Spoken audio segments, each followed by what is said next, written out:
Ladies and gentlemen, the American Jury and Bulldog Nation, I want to give my cursory review of everything in the news that happened yesterday and in this morning's paper that I haven't already covered. First and foremost, it is remarkable to me that it turns out that we have all of this publicity about Bubba Wallace's, the NASCAR driver, saying that they found a noose in his garage. The FBI gets involved. And lo and behold, it is nothing else but something that is used to pull down the garage door in that bay. It's been there since 2019, and every single other bay in that at Talladega had that. And you can't make this up. How in the hell did somebody from the track, the other race car drivers, and apparently he didn't even see it. And he said it was a noose. And NASCAR allowed that to go that big, that national. It gets even worse. After this comes out, the truth, they interview Bubba Wallace and he says, well, I don't believe it. Are you kidding me? Do you see where we are right now? It is scary stuff. More something else. There was a video that we posted yesterday. We didn't take the video. We weren't there, but we posted the video of a man getting shellacked in Kenwood, and by a group of blacks. And it's scary what goes down and what they say, what the words, the woman who videotaped it posted the words too. And it's just awful. Now, you ready for the punchline? The guy that was identified as the victim is Brian Miller. Brian Miller apparently is a gay married man. And apparently his husband was there with him, was that one guy that didn't help him very much. And I'm thinking to myself, okay, was this a violent crime against a gay man? Where's the gay activists? Are they going to come to support this guy? Or are we reached the point to where you're allowed to be abusive and beat the hell out of a gay person if you're black? This is what I was trying to articulate, which I think I did very well about black privilege. We have a situation in this country now where anybody who's black has the power to play that card. And what happens when they do? Everybody goes, oh, that's scary. Can a poor white person play that card? No, can't. Back to the statue issue. Andrew Jackson was too strong to pull down. If you didn't know this, they've announced it on Thursday. They want to pull down the Lincoln Emancipation Statue. Lincoln, the man who freed the slave. Emancipation Proclamation. Abraham Lincoln. Can't make that up, can you?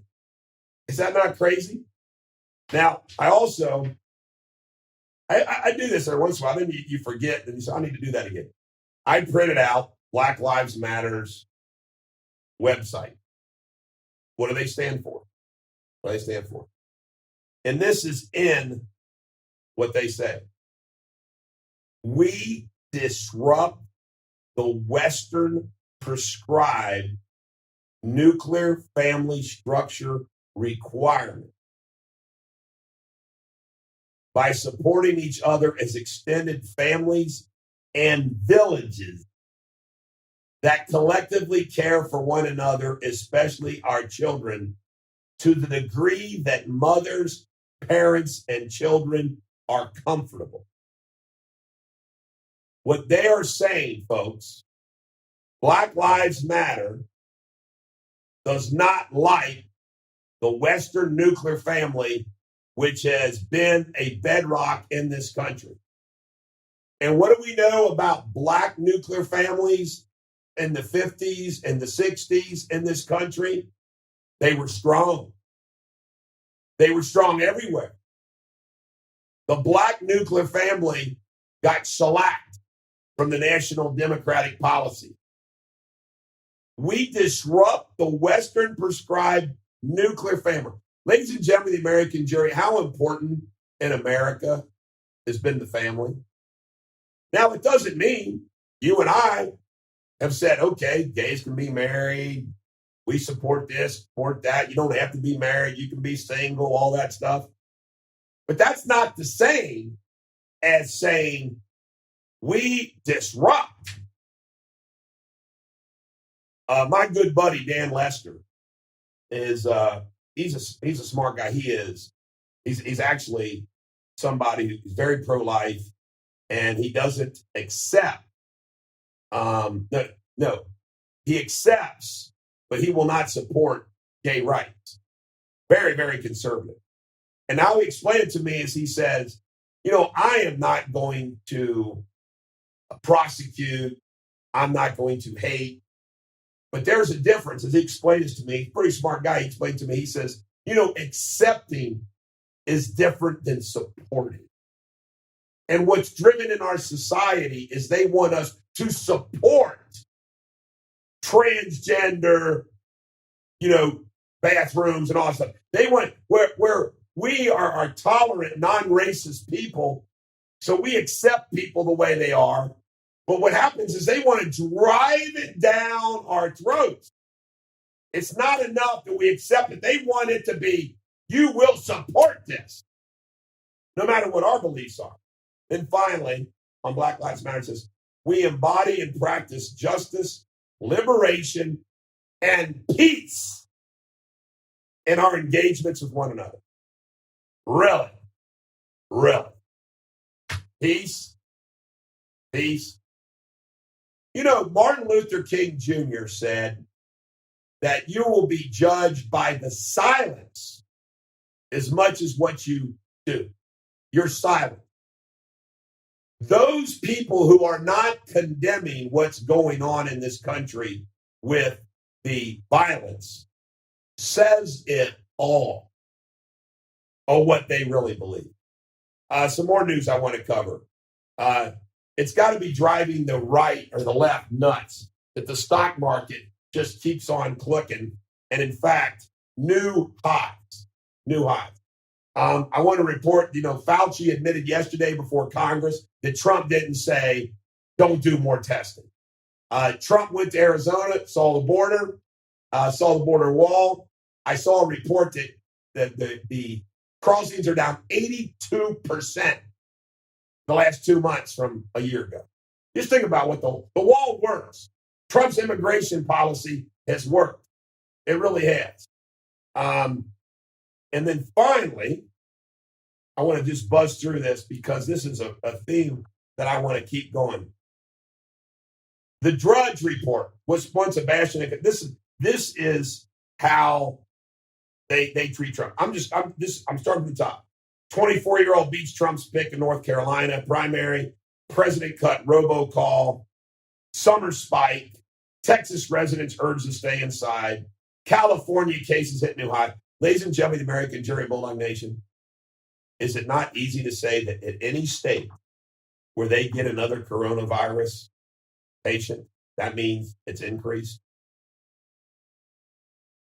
Reopenings in disarray. Herd Immunity Music Festival set for July. Prosecutor, Trump ally Roger Stone was treated differently. Toppled, beheaded, dog, controversial statue. Mount Rushmore doomed. Rhode Island may change official name. NASCAR rallies around Wallace. Really? Protester charges NBC Andrea Mitchell, D.C. Congresswoman. And you know what they said? Where's the police when you need them? It goes on and on. The way they twist and, unbelievable. Trump family seeks to block book by President niece, who calls him world's most dangerous man.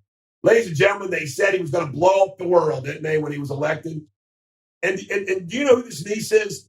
This is a niece that got disowned. She is the daughter of a Trump family member who got disowned. Bolton says president may not leave. Really? Does anybody think president? You know, when Trump, they said that when Trump thought he was going to lose the election, he was planning on going to Europe or something. In other words, he was like, screw it, I'm going to be out of here. Trump, you don't think Trump would, he will be, if he loses, he'll be glad to get the hell out of there. Oh, this is a great one. Trump, Kentucky rep, meaning Massey, wins primary despite Trump called and booting from GOP. That is that's exhibit A of dishonesty press. Why? Because Trump did get mad at Thomas Massey, just like I did, when Massey made everybody come back for that vote. Guess what? Never happened. And I was told by the McMurtry campaign that they were going to get Trump's endorsement. Trump never endorsed McMurtry. And what did we see in the Massey campaign commercials? All those Facebook posts. Todd McMurtry supported Hillary over Trump. He said he hoped there was a military coup against Trump. So are you kidding me? That's the headline? McMurtry was the one that was against Trump. The pro-Trump guy, Massey, won. Massey has voted and supported Trump on most things. You see how they just lie? And ladies and gentlemen, the American jury, Bulldog Nation, here's the scary thing about it. What the media does, CNN, MSNBC, you know the whole laundry list of them all. What they're doing is it's propaganda. It's not factual. It's spin. And that is pounded and pounded and pounded every day into the minds and the readers and the viewers of all the people who watch all those channels. It's messed up. And it's the collective effect of it is scary. I tell you right now, I still think Trump's going to win. And I think the reason why Trump still's going to win is I just cannot believe that 50% plus one in all the battleground states don't look at what's going on and say, this is scary stuff. What do you think would happen if Joe Biden wins? Are you kidding me? Think about that. Oh my God. This is the Bulldog. Every dog has their day. Hope you have a great day. A great day.